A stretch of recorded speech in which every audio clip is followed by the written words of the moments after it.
All right, we're continuing our study in Daniel, and this evening we'll be going into chapter 8. I want to thank Steve for filling in for me last week while I was sick. Some of the information in chapter 8 is related to what Steve spoke about with some of the references to Malachi. And so chapter 8 is going to be talking to the Jews and a prophecy for them and a warning. And so we're going to see how that can be explained. First of all, just to hit our themes once again for Daniel, one of the primary themes is God rules the kingdoms of men. So throughout the visions especially, it's been reinforced that God is in control. Men may think they're doing what they want to do, but God's going to use those things for His purposes. And no one is going to be in control or in power if God does not want them to be in power anymore. And so when someone's time is up, when their sin is full, as we're going to talk about tonight, God is in control to take them out of power, to control the kingdoms of men. And it can be also a word of comfort, because the Jews are going to be under the control of many other kingdoms for an extended period of time. So God is reassuring them that don't worry, I haven't forgotten you, or I'm not unable to help you. I am orchestrating this whole time, and so I will be victorious. And then there's also stories of faithfulness and being faithful in suffering. And so whether it's Shadrach, Meshach, and Abednego, or Daniel in the lion's den, or just the fact they were taken into captivity in the first place, those are examples that the Jews could look at and follow during their times when they were going to go back to Jerusalem and trying to rebuild a temple and reestablish their nation. They were going to be going through many hardships and suffering, and so they could look at these accounts and be encouraged to remain faithful through those things. So as we looked at the book as a whole, we had some chapter keys, if you will. And so chapter 1 is Daniel and others were taken to Babylon and tested. Chapter 2 dealt with Nebuchadnezzar's... I think that's the first time I've really struggled with the name of this class. Nebuchadnezzar's dream. I still didn't get it. And interpretation. And we remember that one was the multi-metallic man. And then chapter 3, Shadrach, Meshach, and Abednego in the fiery furnace. Chapter 4, Nebuchadnezzar humbled and restored. Belshazzar humbled in chapter 5 and not restored. He died that night. Chapter 6, Daniel in the lion's den. And then chapter 7, Daniel's vision of the four beasts.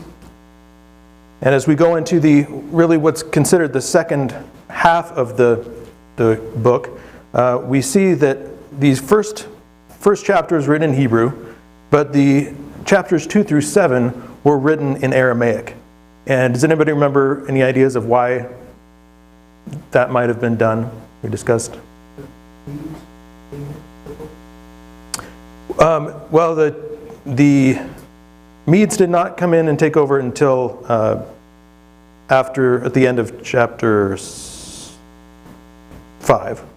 So, but these ones were written in the Chaldean language, the Aramaic language, because I think a lot of them were narratives of these chapters, are telling about things that were happening, and they were happening in this language. That was a language they were speaking at the time. And so I think Daniel was not going to try to translate it into another language. He was going to leave it in Aramaic, which the Jews were able to read and understand.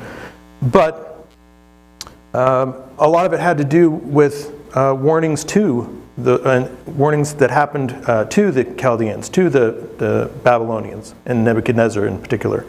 And so these 2 through 7 are in that Aramaic language, and then 8 and following are going to be in Hebrew. And so that, to me, it just appears that he's trying to make sure that you see the pivot, that this is to the Jews to really pay attention to. These are visions for them, not for other people. Steve, did you have a comment?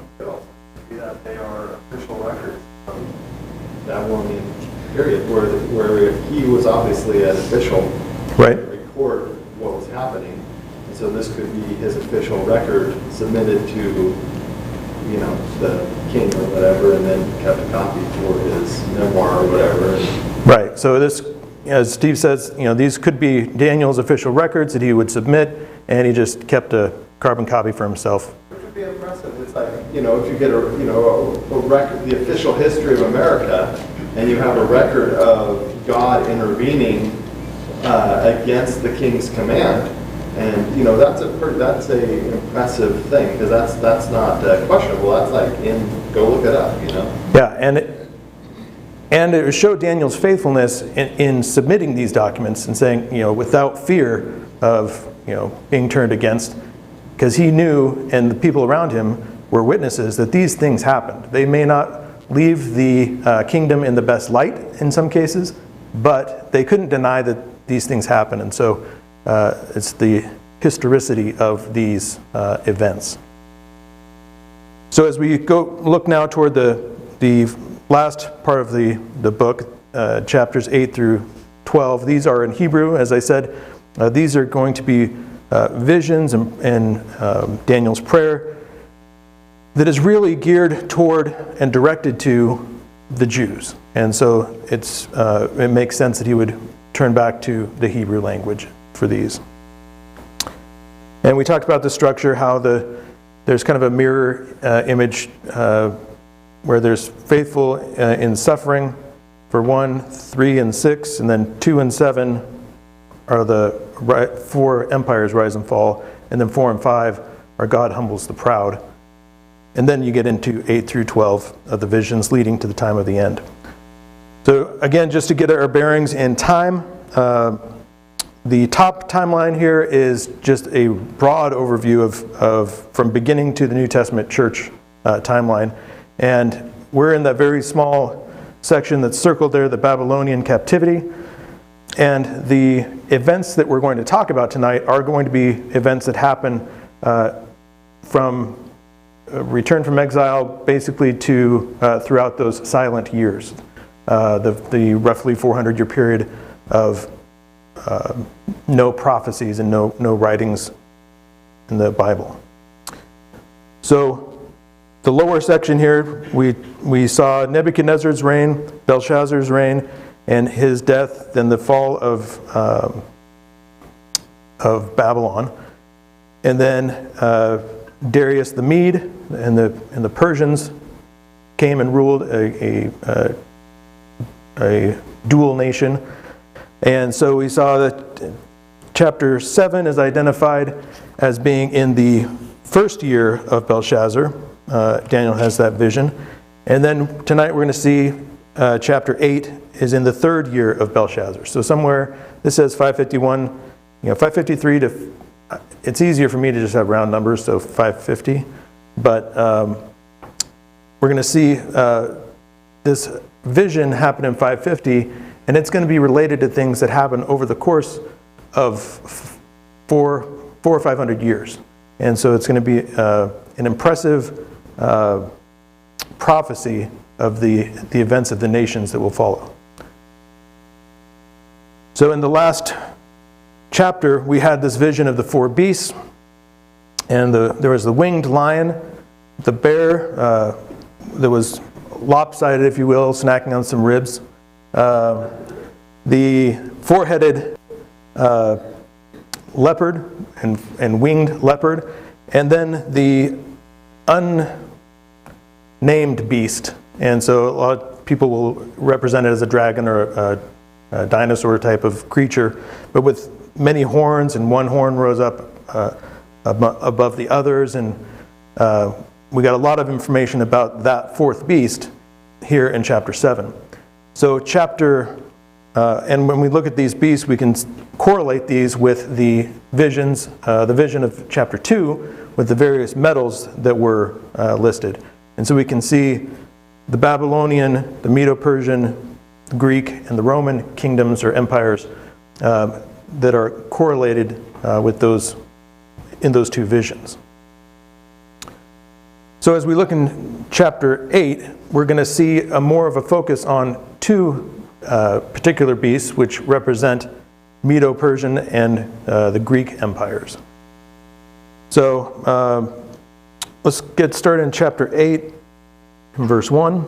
In the 3rd year of the reign of King Belshazzar, a vision appeared to me, Daniel, after that which appeared to me at the first. And I saw in the vision, and when I saw, I was in Susa, the citadel, which is in the province of Elam, and I saw in the vision, and I was at the Ulai Canal. So first of all, Daniel gives us the setting. He has this dream, and this is in the 3rd year and of Belshazzar's reign. And he says, I saw in the vision, and I saw that I was in Susa, the citadel. And so when Daniel and Belshazzar interact later, Daniel's going to be in the palace in Babylon. And so it appears to me, based on the way that this sentence is structured, that Daniel's saying, I had this vision, and in the vision, I was at Susa, as opposed to saying he was at Susa when he had the vision. So he's transported in his vision to Susa, and I was at the Ulai Canal.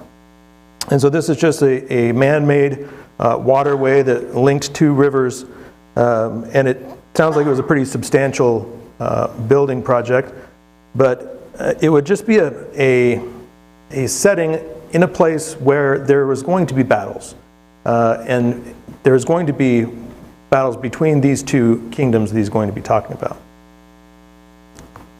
In verse 3 it says, I raised my eyes and saw, and behold, a ram standing on the bank of the canal. It had 2 horns, and both horns were high, but one was higher than the other, and the higher one came up last. And I saw the ram charging westward, northward, and southward. No beast could stand before him, and there was no one who could rescue from his power. He did as he pleased and became great. So he describes the first beast or animal in this vision is the ram. Any ideas of what the 2 horns might represent? Larry? Right, so the power of the Medes and the Persians. And it appears that the way that he describes it, and based on history, that the Medes were the original force of the 2, but the Persians merged with them, if you will, and they were really the more powerful force. And so they didn't just they didn't destroy them. They worked together, and then they were effective. They expanded their kingdom, and as it says here, when they conquered Babylon, they expanded those borders, and so they gained ground and became unstoppable at that point. And so we talked earlier about Darius being the king over Babylon. He really was more of a stayed focused there, and that Cyrus was more of the conqueror that was expanding the nation. Mark? When you were studying this, did you come across why a horn represents power? I didn't come across why. I just know that there are several places in the Bible where horns do represent power. There was the horns of the altar. They would, and one king, I believe, was holding onto the horns of the altar so that they wouldn't kill him. Joab? Oh, it was Joab, the general. They were going to kill him, and so he went and hung onto the horns of the altar, and that, just in a kind of putting himself, attaching himself to God, if you will, so that they didn't kill him at that time, but that didn't really work out. I've always heard it was because that's like an animal that has a horn on it. That's like their main source of Right. power. I didn't know if you ran across the same thing. Yeah, and that's really the guess of the representation. I don't think the Bible doesn't ever say exactly, but if you go to the Pamplona, the running of the bulls, you're going to be a lot more scared of the ones with the giant horns. You know, if you get hit by the other, you know, the hornless bulls, you're going to regret it for sure. But you're just trampled. right, you're just trampled. But those horns, they are their offense and their defense. Even the rams that have the big horns that wrap around, they can do a lot of damage with those. They can use them as defense, but if they need to, they can turn them as offense. And so, as the power represented in those horns, and we see that's why it was described that way in chapter 7 as well, as that being a mark of power and ability. So we have that description of the ram, how he's got these two horns and one is greater than the other. And so the first one was, I believe, representing the Medes and Darius, and then the greater one representing Cyrus and the Persians. And because it came along later, even though it was the greater power. And so, any other comments so far? All right. So then in verse 5 through 8, we see the description of the male goat. In verse 5 it says, "As I was considering, behold, a male goat came from the west across the face of the whole earth without touching the ground. And he had, the goat had a conspicuous horn between his eyes. And he came to the ram with the two horns, which I had seen standing on the bank of the canal, and he ran at him in his powerful wrath. I saw him come close to the ram, and he was enraged against him, and struck the ram, and broke his two horns. And the ram had no power to stand before him. But he cast him to the ground, and trampled on him, and there was no one who could rescue the ram from his power. Then the goat became exceedingly great, but when he was strong, the great horn was broken. And instead of it, there came up 4 conspicuous horns toward the 4 winds of heaven." So we're going to stop there for a moment.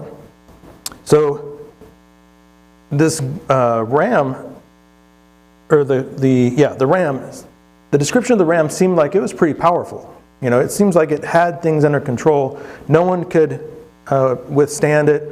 No one could rescue from it. And yet, all of a sudden, this shaggy goat, this he-goat, comes running across, and he's moving as if he's without touching the ground. So what does that appear to you? Speed? Yeah, I mean just lightning fast.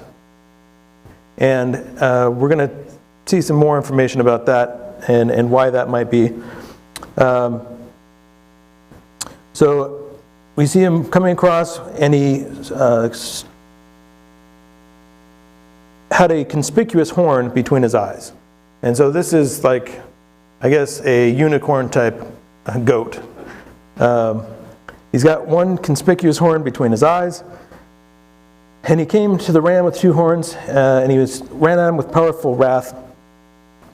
And came up close. He was enraged against him, and struck the ram and broke his 2 horns, and trampled him, and no one could rescue him.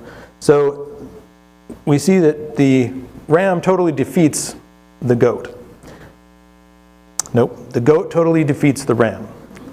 I knew I was going to do that. Then the goat became exceedingly great, but when he was strong, the great horn was broken, and instead of it, up came 4 conspicuous horns toward the 4 winds of heaven. So we're going to see that this horn, or this goat, represents, in verse 21, it's just told plainly, and the goat is the king of Greece, and the great horn between his eyes is the first king. So let's take a minute and talk about Greece. We probably studied it in your high school history classes, and so right top of mind for you. But Greece was a nation that was different than the nations that we've talked about before. Greece was a collection of city-states. And so it was not centralized. It wasn't as organized as the other nations. And so it had been kind of skirmishing with them. It was hard to conquer Greece because it wasn't one unified thing. So they may conquer a city-state, but Greece as a whole was still in existence. And so there'd be times where these, like the Medes and the Persians, would do some damage against Greece, but it was just the city-states, so it was not all the eggs in one basket, if you will. So in probably around 400 BC, or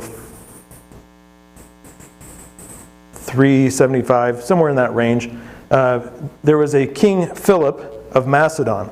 And he might sound familiar because he is the one Philippi, the city of Philippi, is named after. He built that city and named it after himself.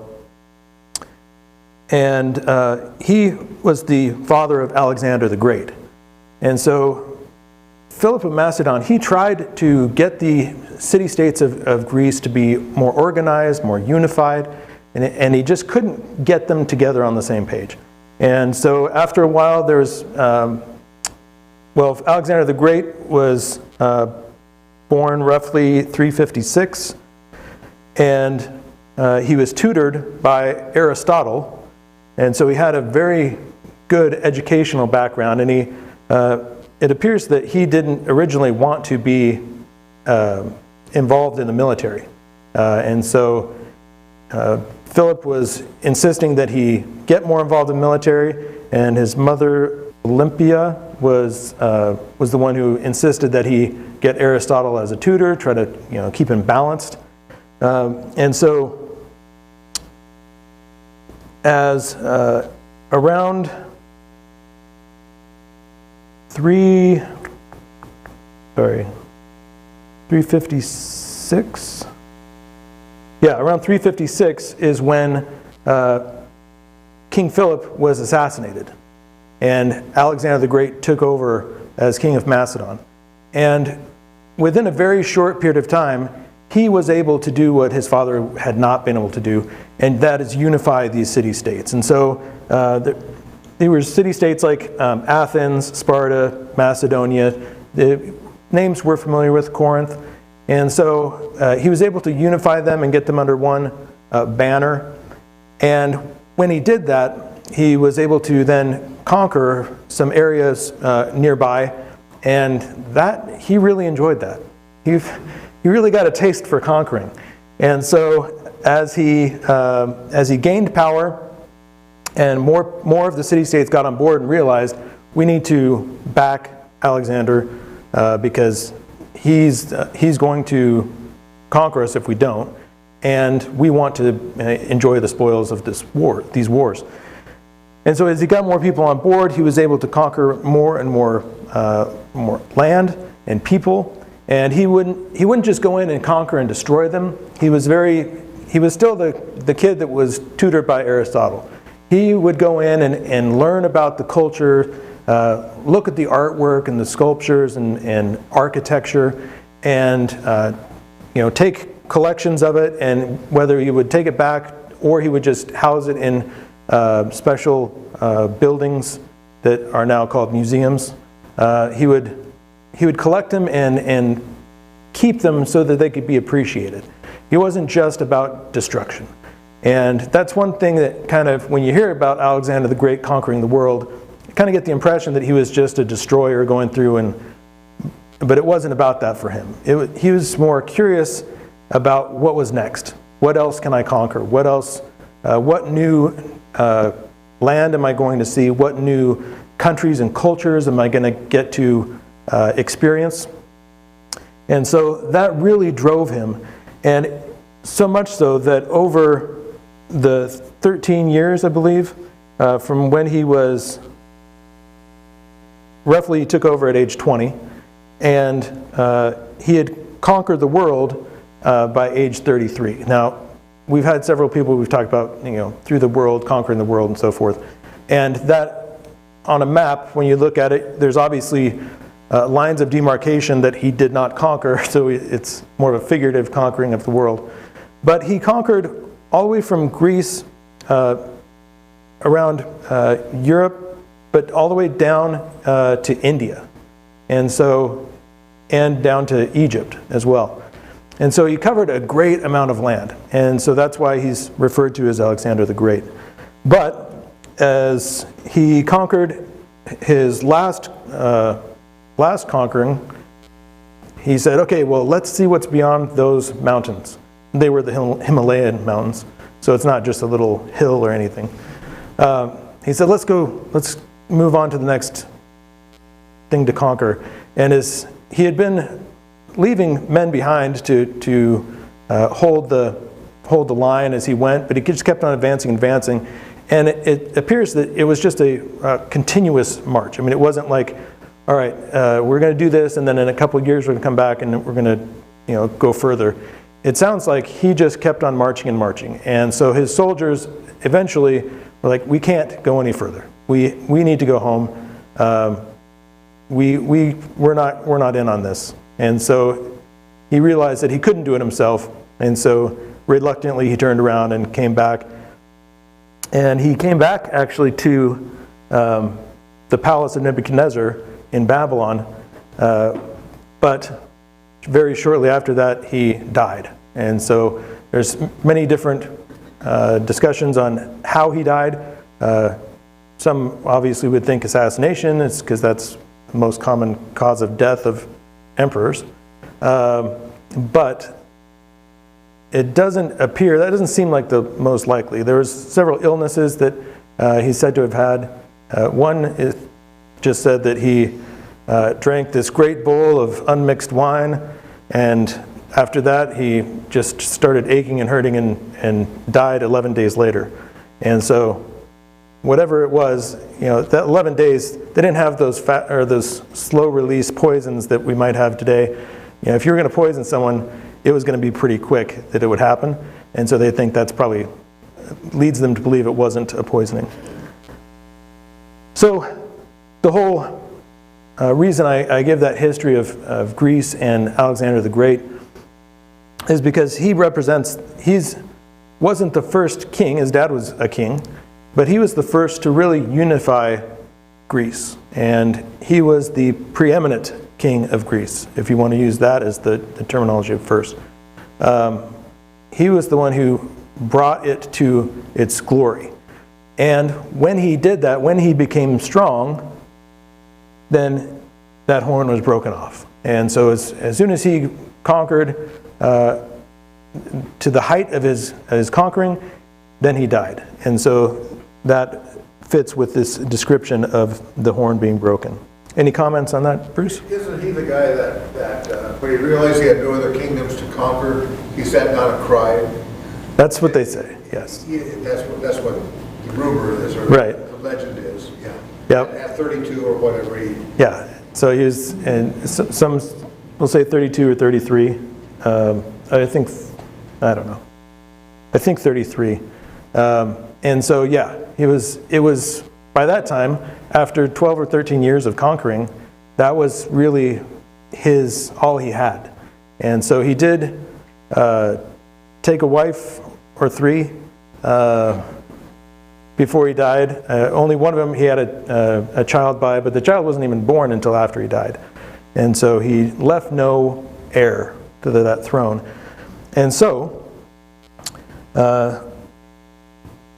there was a name for him, and I forgot to write it down, but there's 5 generals, really got weeded down to 4 that actually got land, that followed afterward, and they were, I can't remember the word, the receivers or something like that, the ones that received the bounty of all of his conquering. And those were the 4 horns that arose and pointed to the 4 winds. Or that's what I believe they represent. Those generals were Seleucus, Ptolemy, Cassander, and Antigonus. and other places they use a different name for him. But that really gives fits with the representation of those 4 horns coming to take the place of the one. And the Seleucids and the Ptolemies ended up being the most powerful of the two. And so the Seleucids were in the more northern and Asia, and then the Ptolemies were southern and Egypt. And we'll talk more about them, but they really had battled a lot between the two of them.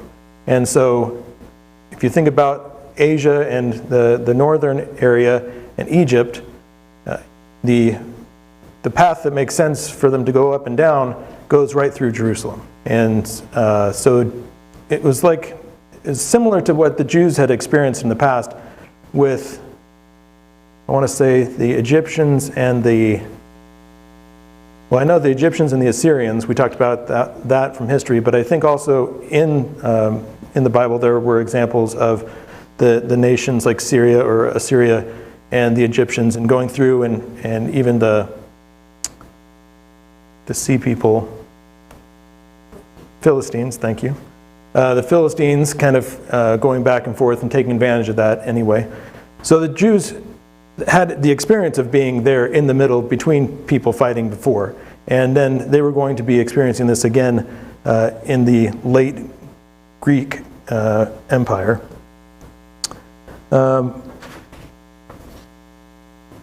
Let's see. So we got through 8. Yeah. So then in verse 9, or before we move on, any questions or comments? Okay. So in verse 9, out of one of them came a little horn which grew exceedingly great toward the south, toward the east, and toward the glorious land. And anybody want to guess what the glorious land is? That'd be Jerusalem, yes. So this little horn grew, and it grew very great, even to the host of heaven. And some of the hosts and some of the stars it threw down to the ground and trampled on them. It became great, even as great as the prince of the host. And the regular burnt offering was taken away from him, and the place of his sanctuary was overthrown. And a host will be given over to it, together with the regular burnt offering, because of the transgression. And it will throw truth to the ground, and it will act and prosper. Then I heard a holy one speaking, and another holy one said to the one who spoke, "For how long is the vision concerning the regular burnt offering, the transgression that makes desolate, and the giving over of the sanctuary and the host to be trampled underfoot?" And he said to me, "For 2,300 evenings and mornings, then the sanctuary shall be restored to its rightful state." So in these descriptions of people being trampled and being cast down, and the sacrifice being, or regular burnt offering being stopped, this appears to represent Antiochus Epiphanes, who was a Seleucid, so he was one of the northern family. And the Ptolemies originally had their land included Jerusalem, and then at some point the Seleucids had come and conquered down a little bit further, so then now they were in charge of Jerusalem. But Antiochus Epiphanes, first of all, his name, Antiochus is just like the family name, he was the fourth. But Epiphanes, does that sound familiar? Similar to any? Epiphany? Yeah, have an epiphany. Yeah, so he was Antiochus the Enlightened One, so he gave himself that name, first of all, so just so you know what kind of guy we're dealing with. And it also could be translated God manifest. And so that's even more, braggadocious and boastful and blasphemous. And so I think that's going to be a major downfall for him. He was he lived from 215 to 164 BC, so just about 50 years. And he was the Hellenistic king from the Seleucid Empire from 175 BC to his death in 164. So he ruled for about 11 years. So one of the most notable things about his reign, and you may have heard his name before, but you definitely heard Alexander the Great's name many more times, right? His name is nothing compared to, Antiochus Epiphanes is nothing compared to Alexander the Great. So it's fitting that he's this little horn that's causing all this trouble. But one of the most notable things about his reign is the persecution of the Jews during that time. And I don't know if there was something in particular about the Jews that he didn't care for, but he was one of the first ones to have on his coins have it indicate that he was a god, with his image, and I can't remember the exact words they used, but they might have had God manifest on those coins. If that actually, I think that might be it. So he really was making himself an idol to the people. And not only that, but he was one that really was a Hellenizer. He wanted to spread the Greek culture, the Hellenistic culture, and really enforce it on people. And that obviously was very different from Alexander the Great, and even the way we saw Nebuchadnezzar handle conquering other nations. But this was a different approach. This was trying to enforce the Hellenistic culture on all the nations that were under his control. And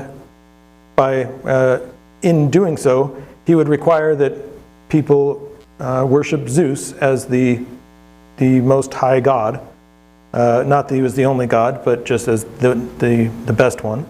And then if that wasn't done or done properly, then he would eliminate or outlaw religious practices of the cultures that he had conquered. And we see especially with the Jews. So he would outlaw worshiping God, outlawed the practice of circumcision with gruesome punishments for those who didn't follow that. And then he defamed and desecrated the temple by pouring pig's blood on it.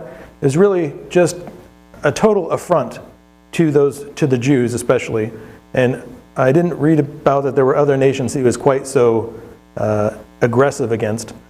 But he would go in and he heard that the person that he had set up as the priest had been kicked out, and they thought that Antiochus had died in war, and so they were installing a new priest. But it turns out he did not die in war, and he came back and got his priest put back in, and then he killed 40,000 Jews and sold 40,000 more into slavery. He was not someone that you would want to make that kind of mistake with. He was very hard against the people. And so we see that in the description here of the little horn. Any comments or questions? Yes, sir. Also, Antiochus was very influential in that when he came down from the north and he went into Palestine, actually the city of Antioch of Syria was named after him, Antioch, where Paul wound up being in first century there, Acts chapter 13. And incidentally, there weren't very many Jews there even then. Yeah. It was mostly Greeks. Yeah, and it appears that the way that there were these diaspora where the Jews would go and certain events would cause them to spread out through other lands from Jerusalem.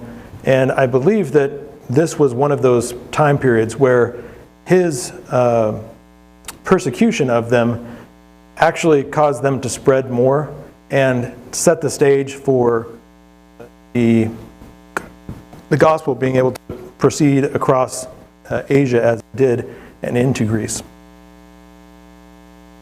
All right, so then let's go to, well, we've got a couple things here that the regular, great, sanctuary, the host will give it together, the regular burnt offering. Okay, in verse 12, and a host will be given over to it together with the regular burnt offering because of transgression, and it will throw truth to the ground and will act and prosper. So these things are going to happen, and when we read about these things, they sound like transgression, right? But this is saying these things are going to happen because of transgression. And we're going to look more about what that transgression is and who the transgressors are. But it describes them as he will act and prosper, and I don't think that's just, I think that's act as in deceive people and prosper. And then the one's asking, how long will this last? And he said to me, 2,300 evenings and mornings, and the sanctuary will be restored to its rightful state. So here's one of those, what does 2,300 mornings and evenings mean in this situation? Yeah. What's that? 6 years, I said. Yeah, so it's roughly 6.5 years. And I think that may be roughly what it means. I don't think it doesn't appear to have any emblematic meaning, symbolic meaning. It looks like that's actually, kind of just saying it's going to be a short period of time. It's not going to be 40 years or 70 years or 400 years, that it's going to be roughly, and I can't remember what date this persecution really started. The temple was desecrated in December of 167, but from what I read and understand, the persecution had begun further back and had really caused many of the functions of the Jewish religion to cease even before the temple was desecrated. I think the temple desecration was kind of like the last, the final blow.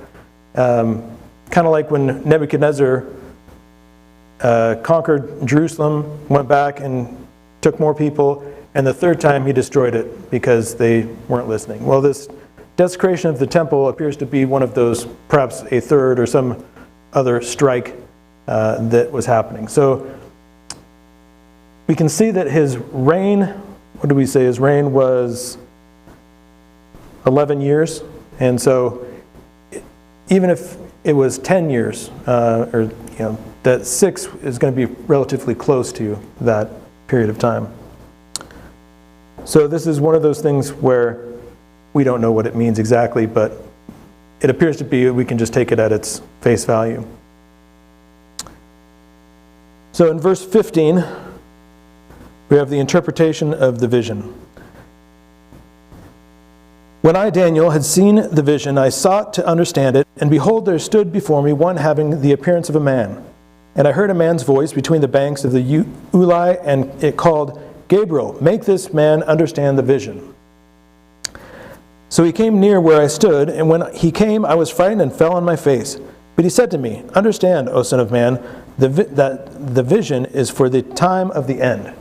So let's stop there. We have Daniel getting the interpretation. Here's a man, and the man says, Gabriel, tell him what it means. And that just has always been interesting to me, just that, Gabriel is the one that comes and explains it to Daniel. But so he was frightened, and he said, understand, O son of man, the vision is for the time of the end. So this is one of those one-word or one-sentence interpretations that, oh, okay, of course, it's the time of the end. So it's one of those things, okay, tell me more. I don't get it. So what is the time of the end here that he's talking about?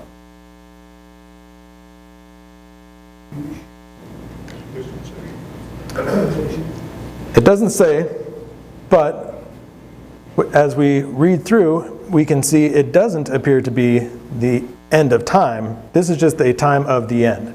And emphasis on like a time of the end, because there were many times of the end for different nations and cultures and people. And so that appears to be, he's talking about in this situation for this people, this is about the time of the end for them.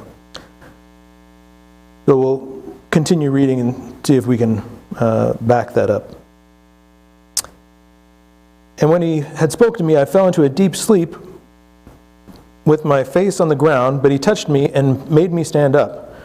He said, "Behold, I will make known to you what shall be at the latter end of this indignation, for it refers to the appointed time of the end." So, the latter end of this indignation. And what is, does anybody else have a different word than this indignation?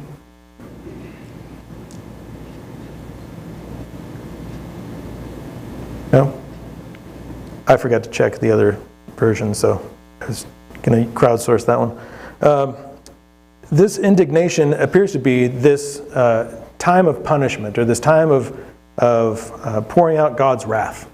And I don't use the word indignation very often, and I think just about the only time I hear it is when people are talking about their righteous indignation, that they're upset about something that's wrong. And so I've always had a feeling that it's an emotional, just an emotional thing. But I think that this is being used more than just emotion. This is the emotion that then generates action. Rick, do you have something? I did have a word, wrath, is used in the NIV. Okay. So this time of wrath, time of God's wrath, is what it's talking about. And it's not just that he's upset, but it's representing what was going to happen during those times, the actions.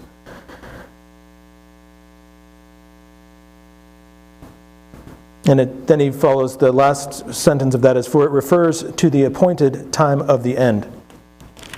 And so that appears to me also to be that this indignation is related to a certain group of people and the end of that group of people. Oh, I forgot to get the first verse here. "As for the ram that you saw with the two horns, these are the kings of Media and Persia." So he just goes and gives that one, puts it out of the way. It's kind of, we see this chapter is dealing with just these two kingdoms, because at this point, when people read this, they're not going to need to worry about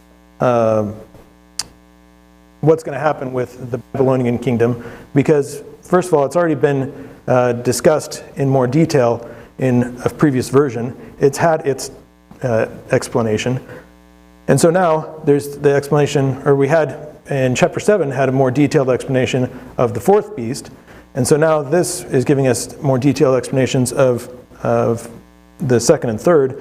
But again, it doesn't give a whole lot of information about that second beast. And in 21, it says, "And the goat is the king of Greece, and the great horn between his eyes is the first king. And as for the horn that was broken, in place of which 4 others arose, 4 kingdoms shall arise from his nation, but not with his power. And the latter end of their kingdom, when the transgressors have reached their limit, a king of bold face, one who understands riddles, shall arise. His power shall be great, but not by his own power, and he shall cause fearful destruction, and shall succeed in what he does, and destroy mighty men and the people who are the saints."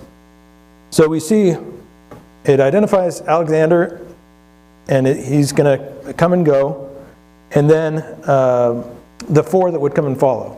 And so, again, those 4 generals, they didn't take the nation and continue rising to greater powers. No, it basically fell apart and was infighting amongst itself. And so at the end, at the latter end of their kingdom, when the transgressors have reached their limit, so who are these transgressors? The 4 kings. Possibly. Who else could these, the transgressors be?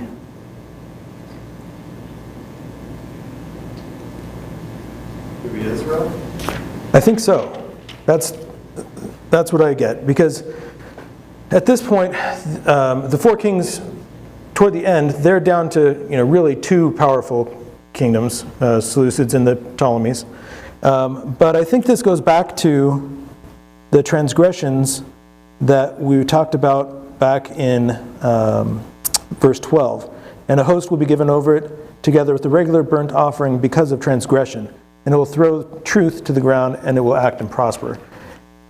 At the latter end of their kingdoms, when the transgressors have reached their limit, a king of bold face, one who understands riddles, shall arise.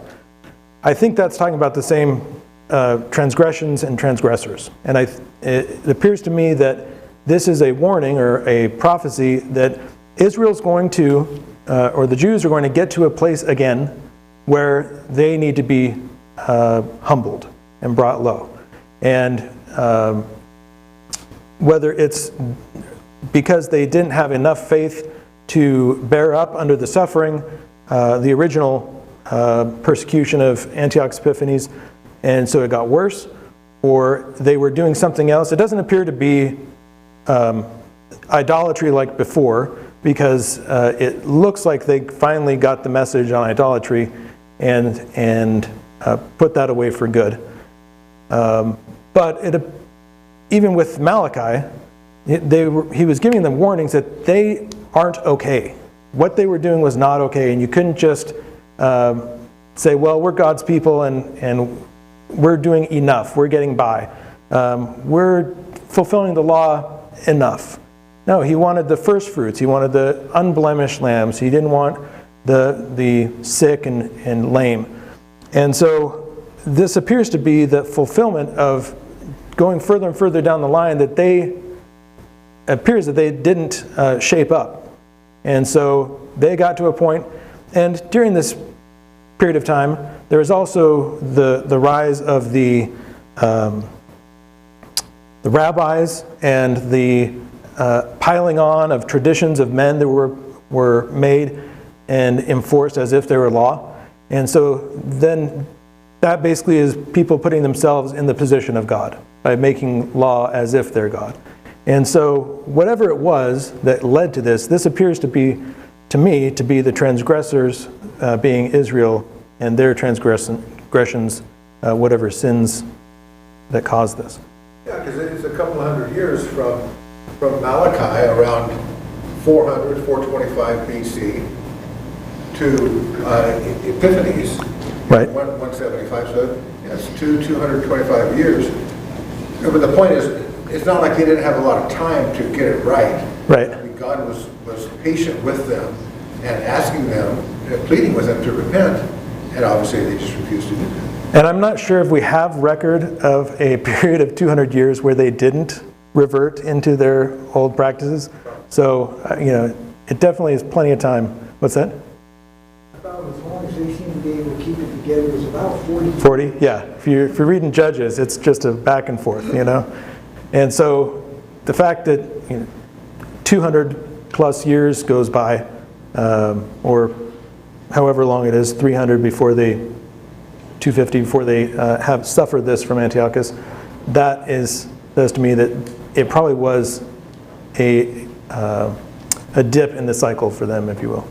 Julie? And just look at what's happened in our country within spiritually wise and how spiritual people have been within, even in the last 70 years. Right. There's been a real downturn.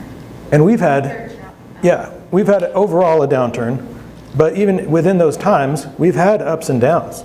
In the 50s were higher than the 60s, and then I don't know if there was any really high points of the 70s and 80s, but there was in the 90s, I believe there was a resurgence of churches, and then it kind of waned, but then with September 11th, he came back, and so we can see these peaks and valleys in our own civilization, even though over a period of 70 or 100 years, we can see it's in a downward trajectory. But that just shows that after 250 years, we could expect that they had gotten into sin again. And so it appears that God is using this little horn as a correction mechanism, and not just that he couldn't control what was happening, and so those people were suffering needlessly. And so 23, at the latter end of their kingdom, when the transgressors have reached their limit, a king shall of bold face, one who understands riddles, shall arise. His power shall be great, but not by his own power, and he shall cause fearful destruction, and shall succeed in what he does, and destroy mighty men and people who are the saints. By his cunning he shall make deceit prosper under his hand, and in his own mind he shall become great. Without warning he shall destroy many, and he shall even rise up against the prince of princes, and he shall be broken, but by no human hand. The vision of the evenings and the mornings that has been told is true, but seal up the vision, for it refers to many days from now. So we talked a little bit about Antiochus Epiphanes' treachery, deceit, his cruelty, and that really, I mean, if the Bible is not talking about Antiochus Epiphanes, it would be an amazing coincidence if you read about the things that he does, and they just fit one right after another.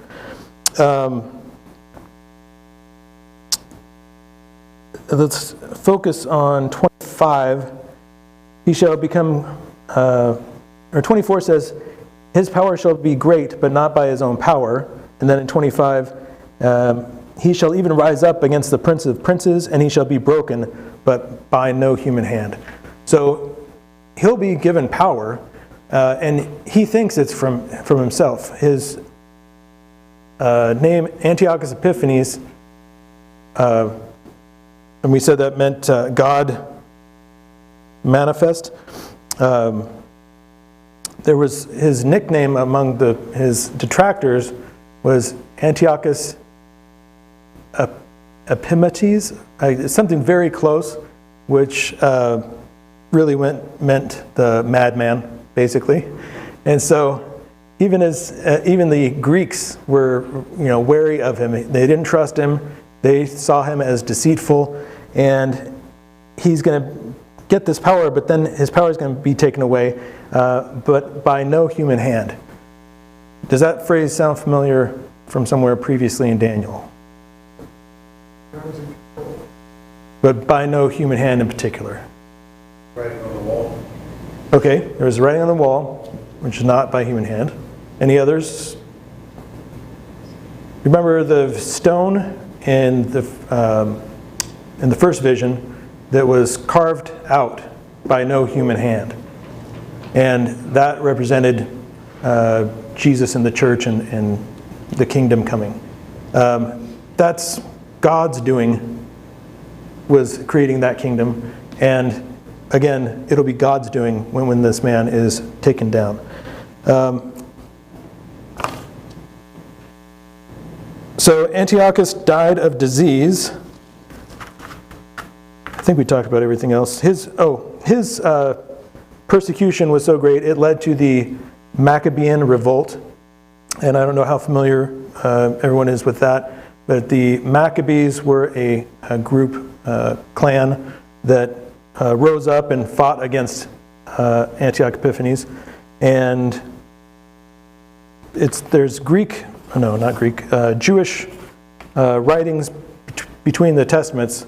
There's the book of 1st and 2nd Maccabees, and they aren't, I don't know if the Jews claim them as being inspired, but the Christians did not accept them as being inspired at the time, at the beginning of the church. But they can be used for history, and I'll just read this quick end of Antiochus. Said, but the all-seeing Lord, the God of Israel, struck him with an incurable, invisible blow. As soon as he stopped speaking, he was seized with pain in his bowels, for which there was no relief, and with sharp intestinal tortures. and that very justly, for he had tortured the bowels of others with many and strange inflictions. Yet he did not in any way stop in his insolence, but was even more filled with arrogance, breathing fire in his rage against the Jews and giving orders to drive even faster. And so it came about that he fell out of his chariot as he was rushing along, and the fall was so hard as to torture every limb in his body. Thus he, who was only a little while before had thought in his superhuman arrogance that he could command the waves of the sea, and had imagined that he could weigh the high mountains in a balance, was brought down to the earth and carried in a litter, making the power of God manifest to all. And so the ungodly man's body swarmed with worms, and while he was still living in anguish and pain, his flesh rotted away, and because of the stench, the whole army felt revulsion at his decay. I know that is unpleasant, but it reminds me of Herod in Acts chapter 12. And when Herod is accepting the praise of the people that he looks like a god in his new shiny outfit, he's struck with worms and died. And it's just another example of,